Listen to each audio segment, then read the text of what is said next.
So, my stepmom demanded I pay rent. But it turns out the $1.2 million house actually belonged to me, secretly left by my grandparents. So, I kicked her out, along with her 2 freeloading kids. Wow, this blew up overnight. Seriously, thanks for all the support and recognition. I'll try to answer some comments now. For those who think this is fake, honestly, I wish it were. And yes, I have proof, but I can't share it due to legal reasons. Just so you know, I'm a 22-year-old female. My dad is 46, my stepmom Tracy is 43, my stepbrother Brandon is 25, and my stepsister Sierra is 21. Obviously, those aren't their real names. Alright, buckle up, because this is a long one. Seriously, grab some popcorn. There's a lot to get through. I've been holding this in for weeks and just need to vent. First, some background info. Trust me, it'll be important later. I lost my mom to breast cancer when I was 8. It was awful, of course, but we managed. My dad, though, was completely devastated and barely functioning for the first year. My mom's parents, my amazing grandparents, really stepped up. They practically moved in to help care for me, while my dad dealt with his grief and tried to keep his business afloat. A quick note about the house, because it's super important later. My grandparents were pretty off, not super rich, but comfortable enough to buy this huge 4-bedroom house in a nice Boston neighborhood.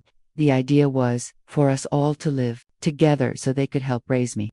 And honestly, it worked out great for a while. But then my dad met Tracy, not her real name, but it fits her perfectly, lol, at a business conference in Chicago, about 2 years after my mom passed. He was there to grow his consulting business, and she was an event coordinator. He said they just clicked. Tracy must have seen an opportunity with a sad widower who owned his own business, because she practically moved across the country to be with him after only 3 months.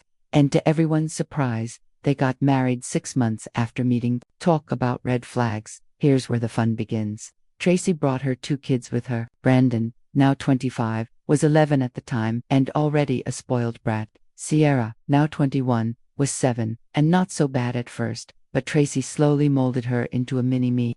My grandparents tried to be nice, but I'd overhear them at night talking about how they didn't trust Tracy. They thought she was just after my dad's money. Plot twist, they were right. But they kept quiet for my dad's sake since he seemed happy for the first time since my mom's death.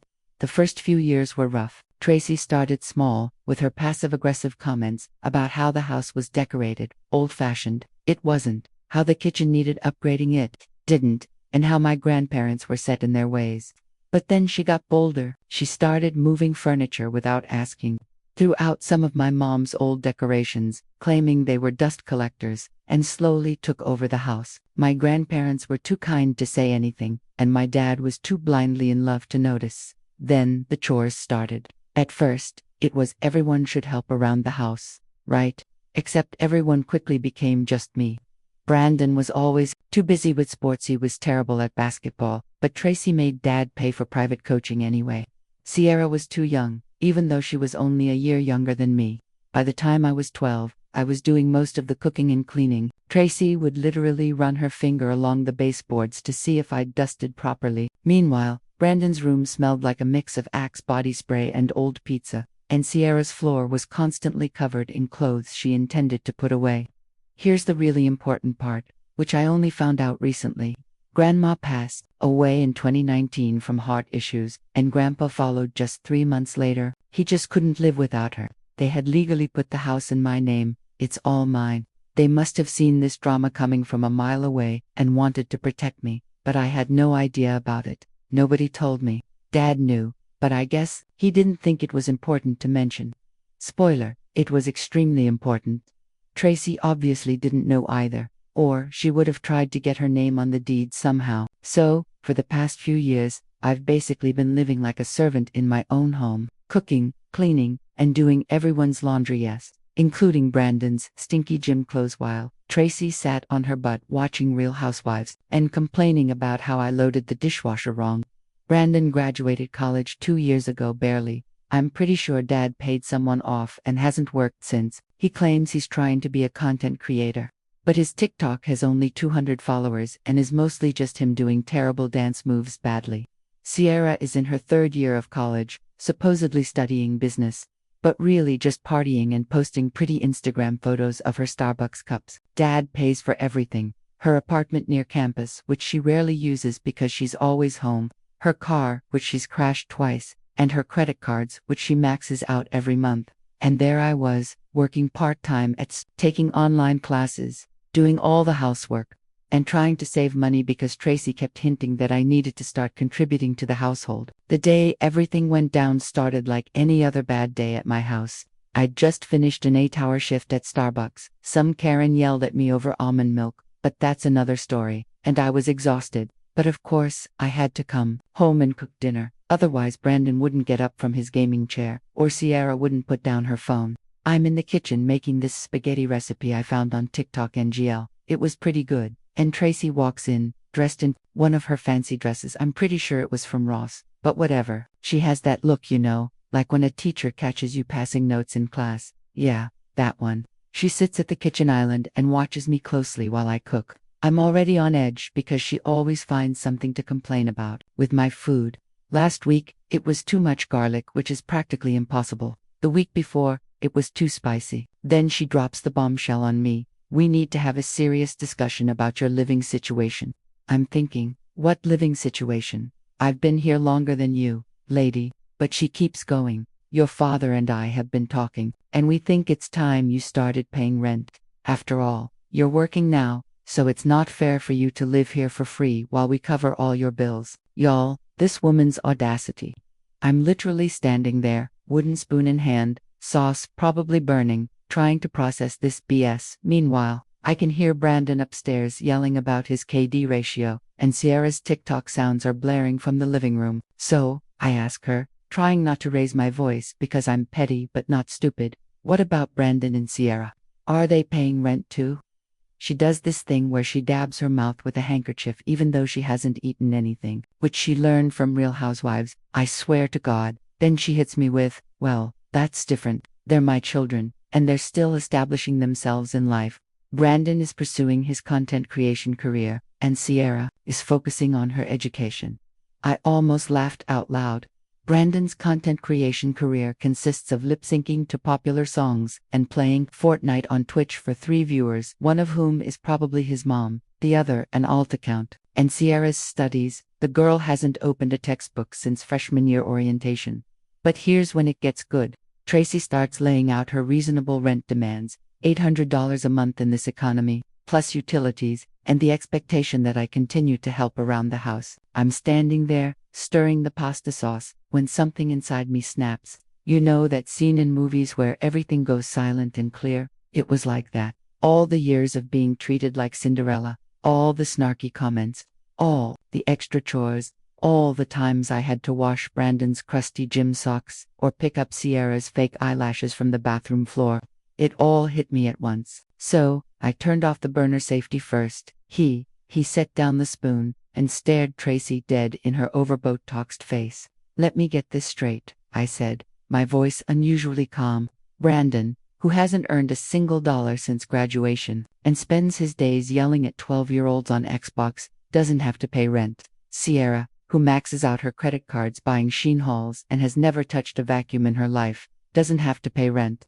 But I do. Tracy's face twitched. Weirdly, probably the Botox fighting with her facial muscles. She started talking about how I'm more established, how family helps family, and other nonsense she no doubt saw in a Facebook mom group. That's when I decided to detonate my own bomb. But first, I called everyone to the dining room. I told Tracy I wanted to talk about this because her family was using deceptive tactics against her. Haha. Brandon complained about leaving his game, while Sierra acted like getting off the couch was physical torment. But eventually, everyone was seated at the table. I didn't even care that the pasta was cold by this point. I'd already lost my appetite. Tracy started explaining her plan to everyone, acting all official, like she was the CEO. Brandon was smirking, probably thinking about how he could spend his allowance on more V-Books now that I'd be paying the bills. Sierra was recording everything for her personal story. The girl loves drama as long as it doesn't involve her. And that's when I did it. That's when I spoke the words that changed everything.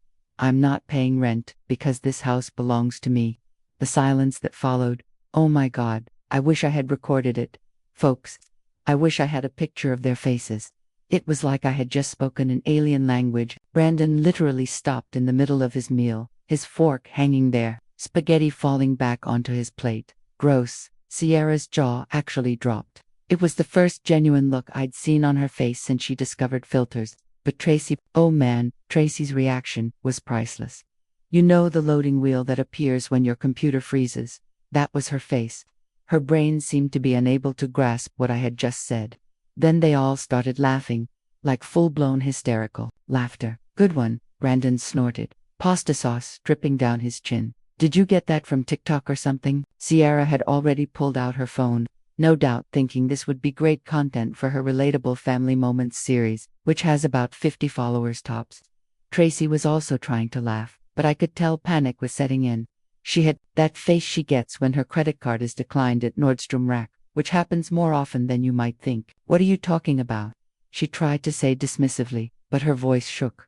This house is mine and your father's. This is where things start to get good. I just leaned back in my chair, trying to exude that calm villain vibe, you know. Then I said, why don't you call and ask Dad? Tracy's fake nails started pounding on her iPhone screen so fast that I thought she might crack it. I kind of hoped she would, since guess who'd have to go get it fixed? She put it on speaker, like she always does. She loves an audience. When she thinks she's about to win an argument. The phone rang several times before Dad answered. He sounded tired, probably because he was working while his stepson was developing his brand or something. Tracy's voice was pleasant and phony when she said, Mark, Lucy is telling some interesting stories about the house. She says it belongs to her. That's not true, right? The silence that followed was deafening.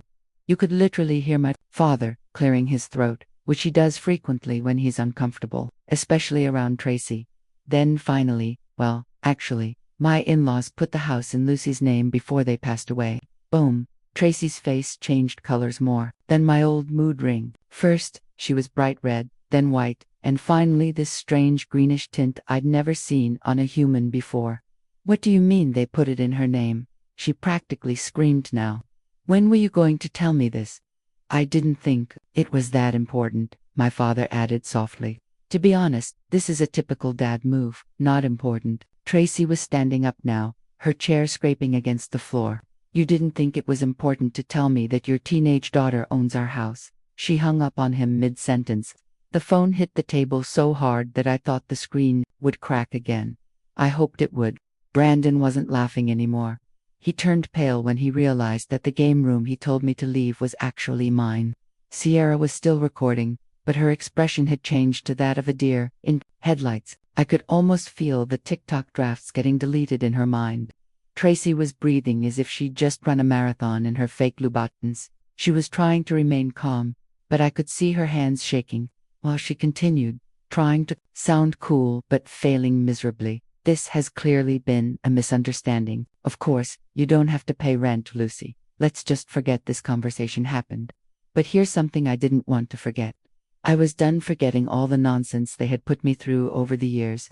Done being the family doormat. I was tired of them living rent-free in my house and treating me like a personal maid. So, I simply smiled and said, oh, we're definitely not forgetting this conversation. In fact, I paused for dramatic effect. What can I say? I've learned from the best.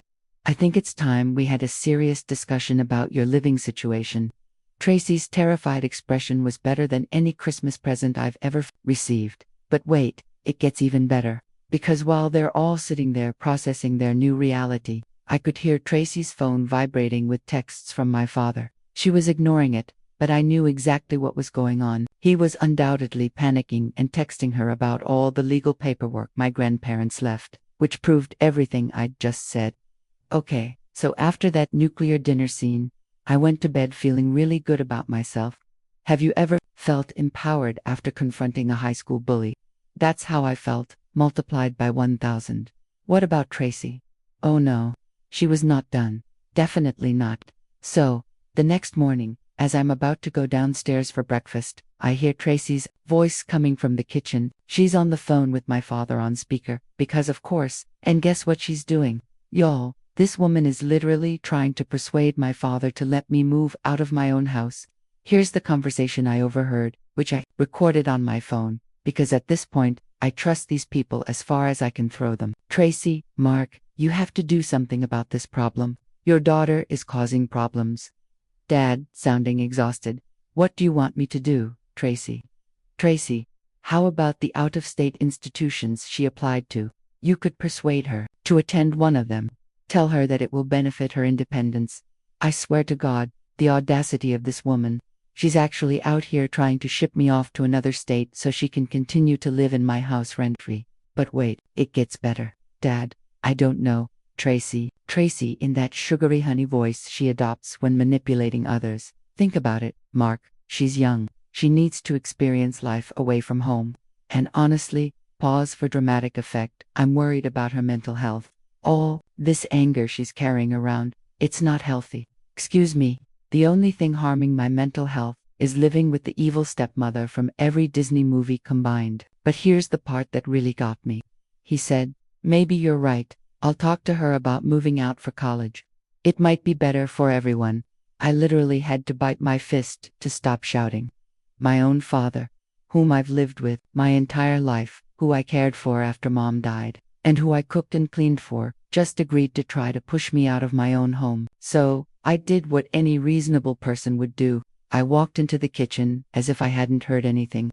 Tracy almost dropped her phone when she saw me. She was still in her silk robe, probably fake, like everything else about her, holding her world's best mom coffee mug, which Brandon and Sierra bought for her at the dollar store for Mother's Day. And she acts like it's fine china. Good morning, sweetie, she says, as if she wasn't just trying to get rid of me. I made coffee. First and foremost, she did not make coffee. She loaded a K-cup into the Keurig I purchased with my Starbucks money. Second, sweetie, since when? Brandon stumbled in looking like a zombie, presumably up all night streaming to his 3 viewers, and Sierra followed shortly after, already fully camera-ready. It takes her 2 hours every morning, I kid you not. We're all sitting there, having breakfast, which I made. Tracy doesn't know how to cook anything that doesn't come from a microwave, and the tension is so thick you could cut it with a knife. Brandon shoveled cereal into his mouth while scrolling through TikTok. Sierra took pictures of her untouched avocado toast for Instagram, and Tracy pretended to read emails on her phone, but I could tell she was actually looking up how to evict someone who owns your house. Tracy, you're not very subtle with the phone angle. That's when I started to have fun. Hey, Tracy, I said casually, I was thinking about what you said yesterday about rent. She perked up like a meerkat, undoubtedly expecting me to back down. I suppose you're correct. People should pay rent to live here. The relief on her face lasted only about 2 seconds before I dropped the bomb. So, I've been conducting some calculations. Based on the market pricing in our area, I believe $1,200 per person is reasonable. That's $3,600 for you, Brandon. And Sierra, of course. That excludes utilities. Oh, and there will be a security deposit. Chaos. Total chaos. Brandon genuinely choked on his frosted flakes, while Sierra's avocado toast went face down on her new white crop top. Karma is real, people, and Tracy appeared to be about to pass out. You can't be serious, she sputtered. We are, family. Oh, I am dead serious. And since you brought up family, I took out my phone, which had a recording of her morning conversation with Dad queued up. Let's talk about your little plot to ship me off to college. Brandon and Sierra looked between us like they were watching a tennis match, and the color in her cheeks drained so quickly that I thought she'd pass out. So, after I played the recording of Tracy's phone call, things got crazy, like Jerry Springer crazy. Tracy rushed up from her chair so quickly that she knocked over her treasured, world's best mom cup, which fortunately didn't break. She was doing this weird thing with her face, trying to seem angry, but her Botox was fighting back, and it was actually kind of funny. You've recorded me, she shrieked. That's illegal. I simply smiled and added, actually, we live in a one-party consent state. I checked also, my house, my rules. Brandon just sat there with his mouth open, milk trickling down his chin. I guess this guy never learned how to eat properly. Sierra was hurriedly texting someone, most likely her TikTok group chat, where she pretends to be wealthy and unconcerned. Tracy began pacing around the kitchen, her knockoff Gucci slides making that annoying flip-flop sound on the tile floor that I cleaned yesterday, and she was muttering something about calling her lawyer cousin, you know, the one who specializes in real estate law, but only handles DUI cases in some strip mall office. Then she took a different approach. Her voice became quiet and concerned, as if she was attempting to secure a refund without a receipt. Lucy, I understand you're upset, but this behavior, yeah, it's unhealthy. Your father and I are only trying to help you. Perhaps some time away would be beneficial for you. There's this beautiful college in Michigan. I cut her off right then. Tracy, let me make something very clear. I'm not going anywhere. This is my house. The deed is in my name, and if anyone's going to be leaving, it won't be me. That was when she lost it completely. You ungrateful little... I won't mention what she called me, but it wasn't very world's best mom for her. She began to rant about how she raised me as if I were her own by making me their maid, how she gave up everything to be a good stepmother by shopping at TJ Maxx rather than Nordstrom, and how I was ripping this family apart. What family? Meanwhile, Brandon and Sierra were experiencing their own meltdowns. Brandon was like, please, this is bulls asterisk asterisk asterisk. I'm not paying rent. I'm about to blow up on Twitch. Narrator. He wasn't going to blow up on Twitch. Sierra was screaming, Daddy won't let you do this. He loves us more than this stupid house. Spoiler alert, he does not. I just sat there, sipping my coffee, which I made because Tracy still doesn't know how to use the French press, and watching them plummet. It was as if every ounce of entitlement and privilege they'd been hoarding was simply bursting forth. Tracy then pulled out her trump card. She grabbed her phone and called my father again, undoubtedly expecting him to rush home and solve everything, like he always does. But plot twist, I'd been messaging Dad all morning. I'd sent him the recording and explained everything. For the first time in his life, Dad was truly supporting me, kind of, in his own ineffective way. When he answered, he returned to speaker mode. Tracy was screaming, Mark, you need to come home right now. Your daughter is out of control. Dad, surprisingly firm, said, Tracy, we need to respect that it's her house. Maybe we should start looking for a new place. The silence that followed, oh my God, Brandon's brain cells could be heard struggling to digest this betrayal.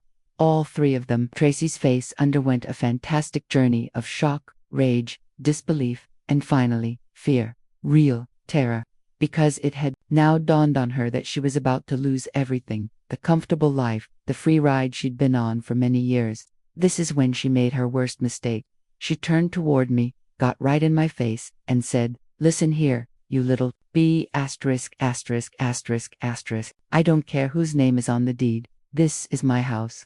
I've lived here for 12 years, and no spoiled brat is going to kick me out. I will make your life hell. Perfect. Just perfect. Because guess what? I'd also been taping this entire conversation. Not only that, but I had already spoken with a lawyer. Thanks to Legal Advisa for the recommendations. It turns out that threatening the legal owner of your residence is not a good idea. Who knew? Okay, remember how I discussed speaking with a lawyer? Best decision ever. Turns out my grandparents did more than simply transfer the house into my name. They also set up the entire legal process, a trust, an estate. I'm not sure what the legal terminology is, but it basically prevents anyone from contesting it. My lawyer actually laughed when she saw Tracy's legal threats in the text I showed her. But let me back up a little. The day following Tracy's minor breakdown, I went nuclear. I served them all with legitimate eviction notices, including official court paperwork. Tracy's facial expression when she was served, priceless. She attempted to refuse to take the documents, but apparently, that is not how it works. Thank you, Reddit. Brandon's reaction was precisely as expected. He flung his gaming chair down the stairs, breaking it. Instant karma. Sierra had a complete Instagram live tantrum. Congratulations on gaining almost 200 followers. What about Tracy? Oh man, Tracy became completely insane. First, she attempted to contact every single lawyer in town. But here's the thing, with small-town lawyers, everyone knows each other. And after the first couple told her she had no case, word spread. Even her DUI cousin refused to touch it. Then she took the social media route. She posted a lengthy, dramatic Facebook status about how her ungrateful stepdaughter was attempting to make her family homeless. But that backfired when one of my mother's old friends mentioned Tracy's treatment of me throughout the years, accompanied by receipts. Side note, a shout out to my mother's friend Elise, who has been saving screenshots of Tracy's BS for years. The hero we didn't realize we needed. The best part, Tracy's expensive country club friends began to distance themselves. It turns out that they dislike associating with those who are about to become homeless. Funny how that works. Meanwhile, Brandon and Sierra were experiencing their own crises. Brandon finally realized that being a content producer isn't a career. When you have 247 followers and your main content is about Fortnite, he tried looking for actual jobs, but professional gamer, unofficial, does not look good on a resume. Sierra's sorority friends found out about everything since she shared it on her private story, which has roughly 200 followers. They're now all talking about how her luxury bags were most likely fakes, and that her father isn't genuinely wealthy. She's having a complete identity crisis. But the real drama began when Tracy attempted her final, desperate move. She waited until I was at work before attempting to rearrange some things in the house. By reorganizing, I mean, she attempted to take some of my mother's old jewels, which my grandparents had left for me. Unfortunately for her, I had previously installed surveillance cameras following the eviction notice. Thanks again, Reddit, for the advice. I caught her on film trying to put my mother's antique necklaces into her trashy Michael Kors purse. I called the cops. I filed a report. I showed them the footage. Tracy tried to explain to the police officer that she was only moving jewelry that didn't belong to her. Her phony tears didn't work this time, most likely because her mascara wasn't even running. Waterproof makeup completely undermines the dramatic impact. The officer, an elderly woman, took one look at the scene and was not having it, especially when Tracy tried to play the Butt family card. Attempting to steal from the legal owner of this house isn't a family matter. I haven't filed charges yet because having something on file for the eviction case is better. My lawyer was delighted. Speaking of the eviction, remember how Tracy used to talk about her investment accounts and how she was independently wealthy before dating my father? It turns out that was all BS. She has nowhere to go and is in complete panic. She tried calling my father's sister for assistance, but my aunt, who never liked Tracy, simply forwarded her a link to apartment ads in the shady section of town. I felt awful for a moment until I remembered Tracy inadvertently donating my mother's Christmas ornaments to Goodwill. The worst part. My father finally grew a spine, kind of. He told Tracy that if she doesn't go gently, he will not accompany her. It turns out that even he was tired of her toxic BS after 12 years. I will notify you when they leave. So after the entire jewelry theft attempt, Tracy realized she was in trouble. Tracy, on the other hand, felt compelled to make the most spectacular exit imaginable. The day before the final eviction deadline, she attempts one last power play, calls this a family meeting, Lamal, what family, and walks in wearing her phony Chanel suit with the evidently wrong pattern, which she claims is vintage. She has a full speech planned about how she's choosing to leave because she can't take the negativity or whatever. Tracy began this monologue by explaining how she was taking the high road. When did getting legally evicted become an honorable act? Then she dropped what she believed was her trump card. Your father and I have decided to move to Florida.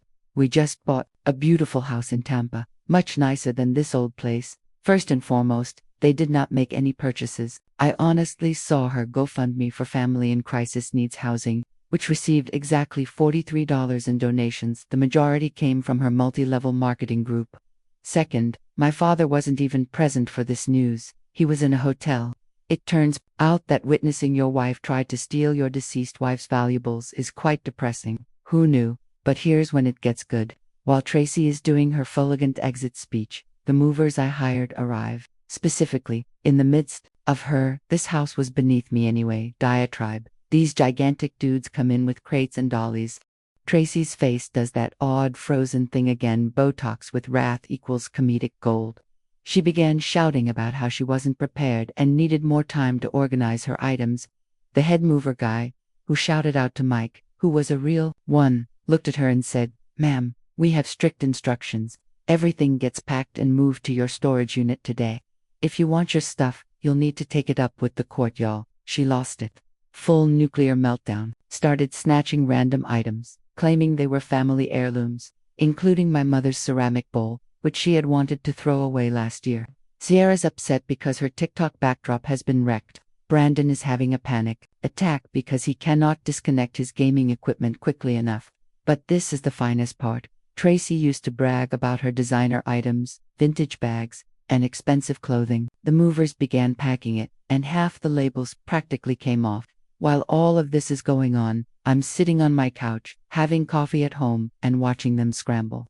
I posted a couple of updates to my private story, and suddenly, all these individuals from high school are sliding into my DMs like, oh my god, I always knew she was fake. Final inventory of items they attempted to steal on their way out. 3 of my mother's necklaces captured on camera. My grandmother's china set also on camera. The nice coffee maker I purchased it with my Starbucks money. Every single towel in the house, a strange flex, but okay. And the garage door opener really. But you know what? They can keep the towels. I've already purchased new, extremely excellent ones that Tracy would have complained were too expensive while spending $500 on her false designer items. What about the actual eviction? Chef's kiss. They had to complete the walkthrough with the sheriff's deputy, which was a typical process, but more fulfilling. Tracy tried to claim that I damaged her belongings during the relocation. The deputy simply pointed at my security cameras and asked if she wanted to file a fake report. She shut up quickly. So, where are they now? Tracy and my father are staying in her sister's 2-bedroom apartment in the next town over. Apparently, it's not working well, as her sister wrote on Facebook about ungrateful house guests who don't do dishes. Brandon had to sell his gaming equipment to put down a deposit on a room in a shady house share. He's currently working at GameStop, which could be beneficial to him. Sierra moved in with her sorority sisters, but it only lasted a week until they became tired of her sobbing. Now, she commutes 2 hours to college from her mother's sister's house. Her most recent TikTok is about being humbled, but she's still being roasted in the comments. As for me, the house is so quiet now, like strangely peaceful.